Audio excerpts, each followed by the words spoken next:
Good morning students. पहले हमने पढ़ा काइनेमेटिक्स और आज के लेक्चर में हम पढ़ेंगे डायनामिक्स ऑफ मशीन। हमारा टॉपिक है डायनामिक्स ऑफ मशीन। तो इसमें जो जो इम्पोर्टेंट है सिर्फ हम वही पढ़ेंगे क्योंकि हमें शॉर्ट में वीडियो बनानी है, डिटेल में हम क्लास में पढ़ चुके हैं।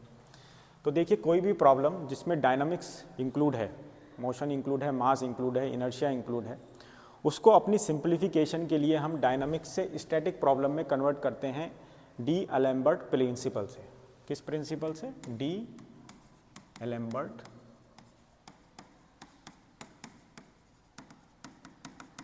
प्रिंसिपल। तो आपके पेपर में आएगा कि डी एलेम्बर्ट प्रिंसिपल क्या है। तो आप ध्यान से देखिएगा, अगर कोई बॉडी है उस पर फोर्सेस लग रही हैं, बहुत सारी फोर्सेस लग रही हैं, F1, F2, F3, F4, तो एक नेट फोर्स होगी इस बॉडी पे। तो डी एलेम्बर्ट कहते हैं कि अगर हम नेट फोर्स को जो एक बॉडी पे लग रही है के साथ एडिशन कर दें, किसका? इनर्शिया फोर्स का, तो वो हो जाता है इक्वल टू ज़ीरो। तो इस इक्वेशन की हेल्प से हम अपनी डायनामिक प्रॉब्लम को किसमें कन्वर्ट कर लेते हैं? स्टैटिक में, और उसे सॉल्व करना हो जाता है हमारे लिए आसान इस प्रिंसिपल की हेल्प से। इनर्शिया फोर्स हमारे बॉडी का जहाँ जिस डायरेक्शन में एक्सीलरेशन होगा उसके अपोजिट लगती है, ठीक है। इनर्शिया फोर्स वो फोर्स है जो जिस डायरेक्शन में हमारा एक्सीलरेशन होगा उसके अपोजिट लगती है। अब हम इसमें देखेंगे इक्विवेलेंट डायनामिक सिस्टम। एक चीज़ आपकी क्वेश्चन में आई हुई है, इक्विवेलेंट डायनामिक सिस्टम। जैसे इनर्शिया फोर्स हमारी क्या होती है? Fi minus ma। तो ये माइनस साइन क्या इंडिकेट कर रहा है कि ये एक्सीलरेशन के अपोजिट है, ठीक है। एक्सीलरेशन के अपोजिट है हमारी इनर्शिया फोर्स। अब हम करते हैं अगला इक्विवेलेंट डायनामिक सिस्टम। एक क्वेश्चन आपके में आएगा, इक्विवेलेंट डायनामिक सिस्टम।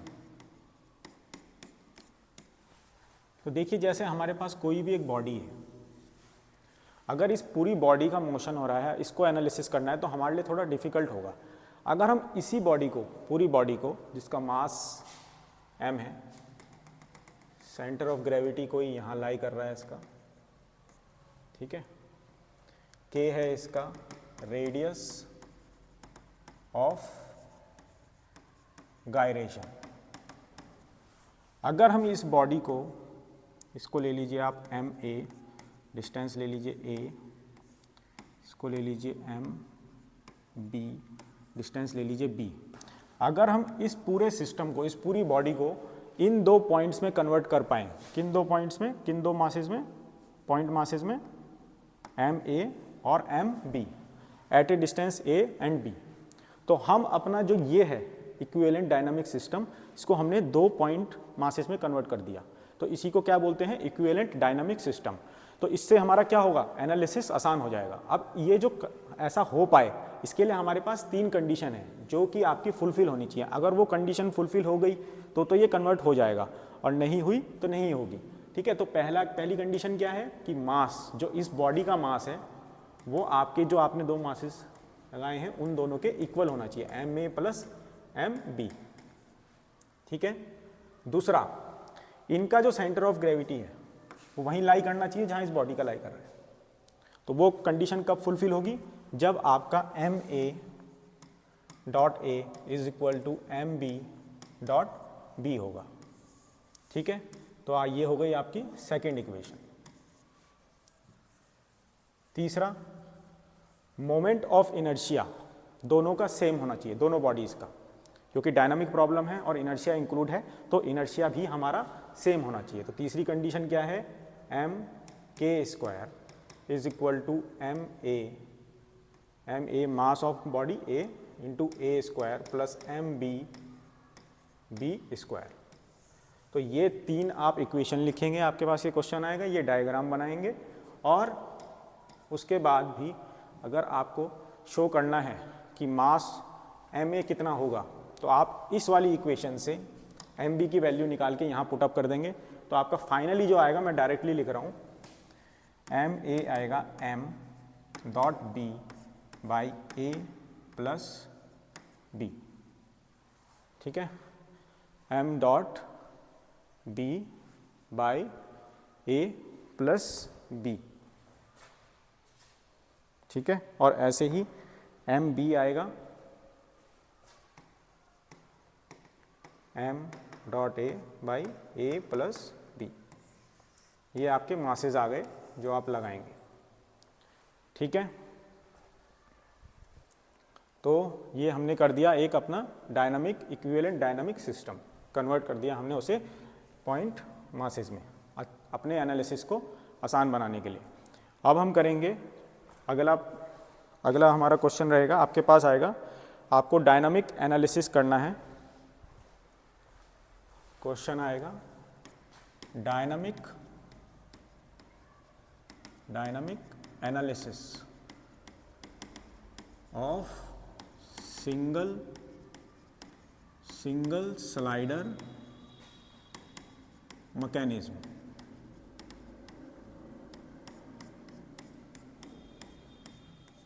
ठीक है, dynamic analysis of single slider mechanism.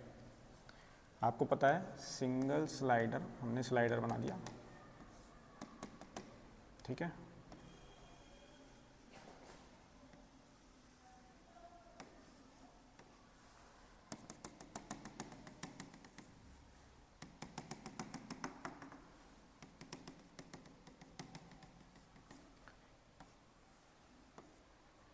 ये एंगल है आपका बीटा, ये एंगल है थीटा, ये है हमारे पास क्रैंक, ये है कनेक्टिंग रॉड, इसको आप इसकी लेंथ मान लीजिए L, इसका मान लीजिए R।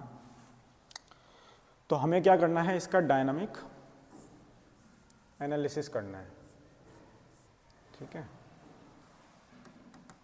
तो ये जो हमारा पिस्टन है, क्या है ये पिस्टन, यहाँ पे अगर हम इनपुट देंगे तो हमें यहाँ पे क्या मिलेगा, आउटपुट मिलेगा।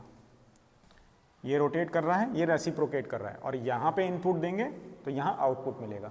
तो जो हमारा आईसी इंजन होता है उसमें क्या होता है, पिस्टन पे हम इनपुट देते हैं तो हमारे क्रैंक पे आउटपुट आता है, ठीक है। अब हम देखेंगे हमें इसमें फाइनली निकालना क्या है। फाइनली आपको निकालना है वेलोसिटी ऑफ पिस्टन और acceleration of piston, omega r sine theta plus sine 2 theta by 2n, omega square r cos theta plus cos 2 theta by n। ये मैंने डायरेक्टली लिख दिया है जो हमें इसमें निकालना है फाइनली। तो आप भी इसको याद करके रखें, डेरिवेशन हम करने की कोशिश करेंगे अभी, लेकिन आप अगर फाइनल आंसर याद रखेंगे तो आप यहाँ तक इसे कर ही लेंगे। तो देखिए ये सेंटर है हमारा IDC, इनर डेड सेंटर, ये है हमारा आउटर डेड सेंटर, यहाँ से पिस्टन मूव करता है। ये पूरा एंगल है 180 डिग्री। जब हमारा पिस्टन क्रैंक यहाँ से यहाँ गया, मतलब इनर डेड सेंटर से आउटर डेड सेंटर गया, तब तो उसने क्या करा, एक्सीलरेशन करा, एक्सीलरेशन, ठीक है। फिर यहाँ से यहाँ आएगा तो थोड़ा रिटार्ड करेगा। अब हमें देखना है कि एक स्ट्रोक में, मान लिया जाए IDC के टाइम पे हमारा पिस्टन यहाँ पे था, ये हम मान लेते हैं एनालिसिस के लिए अपना डिस्प्लेसमेंट, कि इतना डिस्प्लेसमेंट हुआ है। इसे B मान लेते हैं, इसे B1 मान लेते हैं, इस पॉइंट को हम O मान लेते हैं, इसको, इस डिस्टेंस को आप Y मान लीजिए, इसको क्या लिख लिया हमने, D नहीं लिखा, D मान लीजिए, ठीक है। अब अगर हम इस डिस्प्लेसमेंट को लिखने जाएं, x को, x कितना हमारा डिस्प्लेस हुआ है जब ये थीटा एंगल मूव कर गया हमारा क्रैंक, तो आप यहाँ से देख सकते हो जब ये दोनों पूरा स्ट्रेट होंगे तो हमारा जो पूरा स्ट्रोक है L प्लस R होगा, L प्लस R। अब उसमें कितना कम हो गया, इतना कम हो गया x, तो ये वाला डिस्टेंस हमें चाहिए। अब इस डिस्टेंस को हम कैसे लिख सकते हैं, ये साइड हमारी हो जाएगी L कॉस बीटा ज्योमेट्री का यूज़ करेंगे यहाँ पे r cos थीटा, ये हो गया ना ये डिस्टेंस। तो अब इसमें से अगर हम माइनस कर दें L cos beta plus R cos theta, तो ये आ गया हमारे पास x। ठीक है, अब देखिए यहां से हमारे पास आ गया x। x क्या है? हमारी डिस्प्लेसमेंट। क्या है? डिस्प्लेसमेंट। अगर हम डिस्प्लेसमेंट को टाइम के रेस्पेक्ट में डिफरेंशिएट करेंगे तो हमारे पास क्या आता है? वेलोसिटी आता है। हमारे पास क्या आता है? वेलोसिटी आता है। लेकिन अभी हम इसे डिफरेंशिएट करने से पहले हमारे पास एक रेशो रहता है n। n हम मान लेते हैं L/r। ठीक है, तो L को हम लिख देंगे nr। क्या लिख देंगे? L क्या है? Length of connecting rod, r है रेडियस ऑफ क्रैंक। तो ये हो गया हमारे पास nr plus r minus nr cos beta plus r cos theta. ठीक है, इतना हमारे पास ये आ गया। अब इसमें से हम r कॉमन ले सकते हैं। अगर हमने r कॉमन ले लिया तो क्या बचेगा? n plus 1 minus n cos beta plus cos theta. ठीक है, ये हमारे पास आ गई डिस्प्लेसमेंट। ठीक है, अब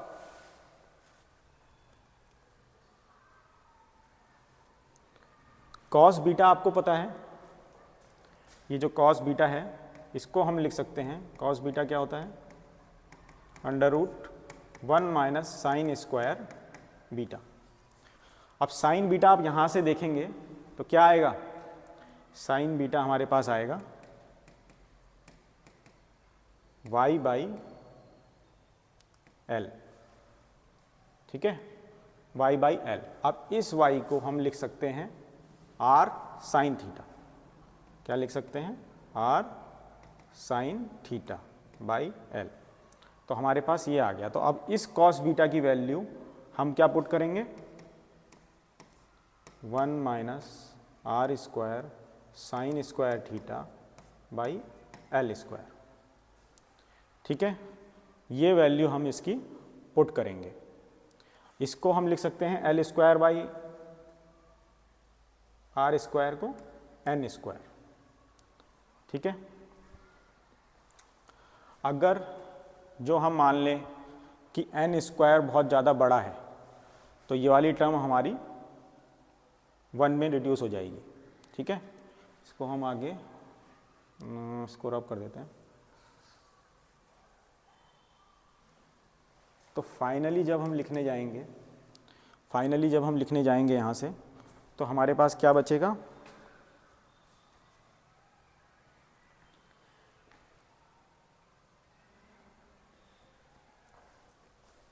x equal to r1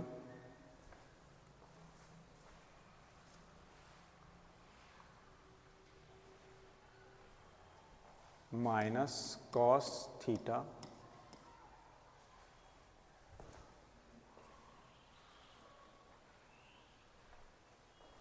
plus n minus n square minus sine square theta.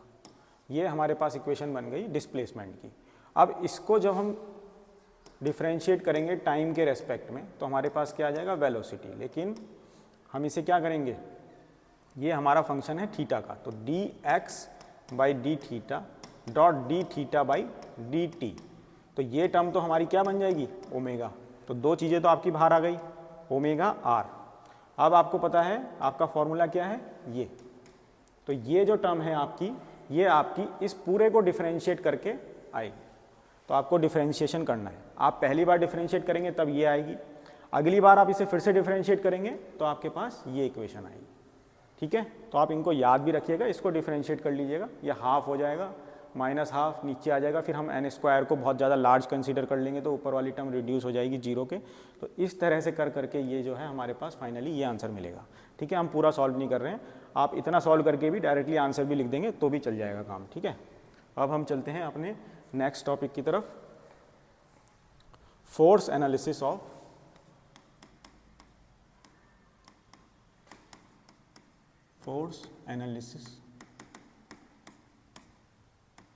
Force analysis हम करेंगे। अब हम करेंगे फोर्स एनालिसिस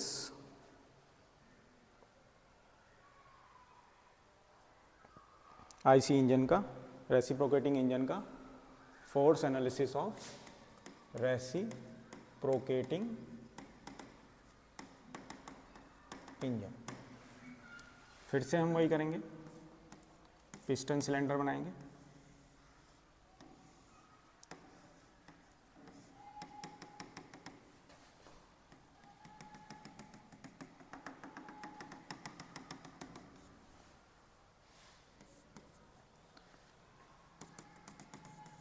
ये एंगल है हमारा बीटा, ये हो गया हमारा थीटा, ये कनेक्टिंग रॉड है, इस पे हम एफ सी से दिखा देते हैं फोर्स।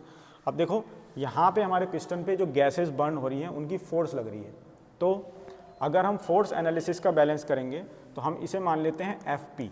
एफ पी से हम क्या दिखा रहे हैं, जो पिस्टन पे हमारी फोर्स लग रही है, एफ सी से जो कनेक्टिंग रॉड पे लग रही है, और एफ एन थ्रस्ट फोर्स जो सिलेंडर पे आ रही है, थ्रस्ट फोर्स, ठीक है, एफ एन। हम यहाँ पे सारी फोर्सेस जो हमारे रेसिप्रोकेटिंग इंजन में लग रही है उन सब का एनालिसिस कर रहे हैं, उन सब का एक फॉर्मूला ड्राइव कर रहे हैं, ठीक है। तो ये क्वेश्चन भी आपके में आता है। अब हम देखते हैं एफ आर, इस वाली फोर्स को क्या ले लेते हैं, F R force on bearing, ये जो है बेयरिंग पे लग रही है। एक है ये 90 डिग्री पे, जो इस क्रैंकशाफ्ट को घुमाएगा, जो इंपॉर्टेंट फोर्स है वो है एफ टी, ठीक है। तो ये क्या है, इसे हम बोल देते हैं क्रैंक अफर्ट भी बोल देते हैं, क्रैंक अफर्ट, ठीक है, जो हमारी पिन पे लग रही है, क्रैंक पिन पे लग रही है।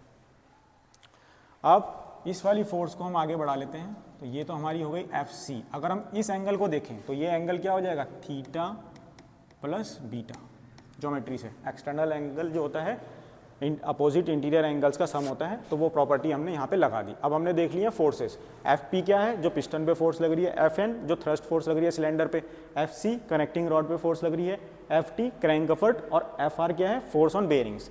अब इन फोर्सेस को हमें ड्राइव करना है, ठीक है, इन फोर्सेस को हमें ड्राइव करना है। तो ये जो है एक मास भी हम इसमें कंसीडर कर रहे हैं, अभी हम इसमें किसका, कनेक्टिंग रॉड का मास निगलेक्ट कर रहे हैं, पिस्टन का ही मास ले रहे हैं, ठीक है, पहली कंडीशन में, और वही आपके लिए इंपॉर्टेंट है, आपके लिए आगे वाला पार्ट इंपॉर्टेंट नहीं है जिसमें आप कनेक्टिंग रॉड का भी मास कंसीडर करते हैं।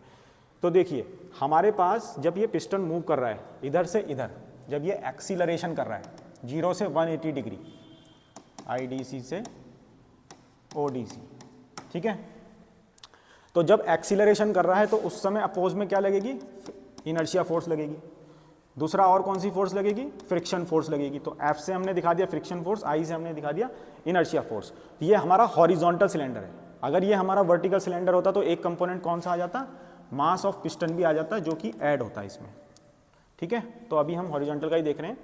तो अगर हम F नेट देखें पिस्टन पे, जो ये FP है, FP को हम क्या लिख सकते हैं, P1A1 माइनस P2A2। क्यों, क्योंकि जब हमारा सिलेंडर होता है, मान लीजिए ऐसे है, यहाँ से लग रही है क्या, P1A1, और ये हमारा एरिया कुछ रिड्यूस हो गया, या सॉरी P1A1 इधर से लग रही है, इसको आप ले लो P2A2। तो नेट फोर्स कितनी लग रही है हमारे पास, P1A1 माइनस P2A2। इसमें इनर्शिया फोर्स माइनस हो जाएगी, और क्या माइनस हो जाएगा, फ्रिक्शन। ये हमारी है एक्सीलरेशन के टाइम। अगर हमारा होता रिटार्डेशन, रिटार्डेशन मतलब यहाँ से यहाँ आ रहा होता पिस्टन, तो ये दो टर्म हमारी प्लस हो जाती, ये दो टर्म हमारी प्लस हो जाती, ठीक है। तो ये हमने लिख लिया इसके लिए। अब हम देखेंगे F C cos beta, cos beta किसके इक्वल हुआ, एफ पी, पिस्टन की फोर्स के इक्वल हुआ। तो यहाँ से हम निकाल लेंगे कनेक्टिंग रॉड की फोर्स कितनी आ गई, F P by cos beta, F P by cos beta. एक फोर्स आ गई हमारे पास, फोर्स ऑन कनेक्टिंग रॉड। ऐसे ही करके हमें सारी फोर्सेस के लिए फॉर्मूला निकालना है। अब आप निकालेंगे एफ एन, एफ एन क्या निकालेंगे, एफ एन। तो एफ एन क्या होगा, एफ सी साइन बीटा, और एफ सी क्या है, F P by cos beta, तो ये हो गया साइन बीटा, तो ये आपके पास आ गया F P tan beta, F P tan beta. ये आ गई आपकी थ्रस्ट फोर्स ऑन सिलेंडर। क्या आ गई, थ्रस्ट फोर्स। अब कौन सी फोर्स बच रही है, अब हम देखेंगे फोर्स ऑन बेयरिंग और क्रैंक अफर्ट। क्रैंक अफर्ट जो है सबसे इंपॉर्टेंट है, क्योंकि उससे ही हम टर्निंग मोमेंट निकाल पाएंगे क्रैंक पे जो उसे घुमा रहा है। ठीक है, तो अगर हम देखें क्या ये वाला एंगल, तो ये कितना हो जाएगा 90 माइनस थीटा प्लस बीटा, और ये हमारी फोर्स है एफ सी, तो एफ टी हो जाएगा F C cos 90 minus theta plus beta. ठीक है, तो F C sine theta plus beta, 90 से कॉस 90 माइनस थीटा क्या हो जाता है, साइन थीटा हो जाता है ना, तो ये आ गया। अब लेकिन एफ हमें सबको किसकी टर्म्स में करना है, पिस्टन पे जो एफर्ट लग रहा है, तो ये हो जाएगा एफ पी बाई कितना है, cos beta sine theta plus beta, ये हो गया आपका क्रैंक अफर्ट। ठीक है, ये हो गया आपका क्रैंक अफर्ट। अब एक चीज बच गई हमारे पास, force on bearing F R, तो एफ आर क्या हो जाएगा, F C sine F C sine 90 minus theta plus beta, तो इसको ही आप लिख सकते हैं F P by cos beta, और ये हो जाएगा कॉस थीटा प्लस बीटा। तो ये हमने निकाल दिया फोर्स ऑन बेयरिंग। ठीक है, फोर्स ऑन बेयरिंग। अच्छा, turning moment on crank, turning moment on crank कितना होगा, टॉर्क क्या होता है, फोर्स इनटू परपेंडिकुलर डिस्टेंस, तो ये है आर रेडियस ऑफ क्रैंक। ठीक है, और ये है हमारे पास एफ टी, इसकी वैल्यू हमने ये निकाल ली। तो ये हमारा हुआ एनालिसिस पूरा। इसमें हमने सारी फोर्सेस का एनालिसिस कर लिया कि हमारे पिस्टन सिलेंडर पे आईसी इंजन में, रेसिप्रोकेटिंग इंजन में कौन कौन सी हमारी फोर्सेस लग रही हैं। ठीक है, अब हम देखेंगे एक क्वेश्चन और आता है आपके में, turning moment diagram for single cylinder 4 stroke engine. एक क्वेश्चन और आता है आप लोगों के में, टर्निंग मोमेंट डायग्राम बनाने के लिए for 4 stroke single cylinder engine. ठीक है, तो आईसी इंजन में आपको पता है हमारे पास 4 स्ट्रोक होते हैं, सक्शन, कंप्रेशन, पावर स्ट्रोक और क्या होता है, एग्जॉस्ट। ठीक है, तो सक्शन कुछ इस तरह से हल्का ऊपर ले जाएंगे, फिर हुआ कंप्रेशन, ज़्यादा नहीं चलेगा, ये पूरा टोटली नेगेटिव रहेगा, ये हल्का पॉजिटिव रहेगा यहाँ पे। फिर आएगा हमारे पास पावर स्ट्रोक, इसमें हमें पावर मिलेगी, इसीलिए हमने इसे क्या बनाया है, पॉजिटिव। फिर बनेगा एग्जॉस्ट में भी हल्का पॉजिटिव हो जाएगा लास्ट। ठीक है, तो इस तरह से आप टर्निंग मोमेंट डायग्राम बना सकते हैं, किसके लिए, सिंगल सिलेंडर 4 स्ट्रोक इंजन के लिए। ठीक है, यहाँ पे हमने सब लिख दिया। ये है हमारा सक्शन स्ट्रोक, ये हो गया कंप्रेशन, ये हो गया पावर स्ट्रोक, और ये हो गया एग्जॉस्ट। ठीक है, तो इस डायग्राम को बना सकते हैं हम। फ्लाई व्हील और जो थोड़े बहुत टॉपिक और रह गए हैं उनकी वीडियो हम नेक्स्ट क्लास में बनाएंगे। Thank you.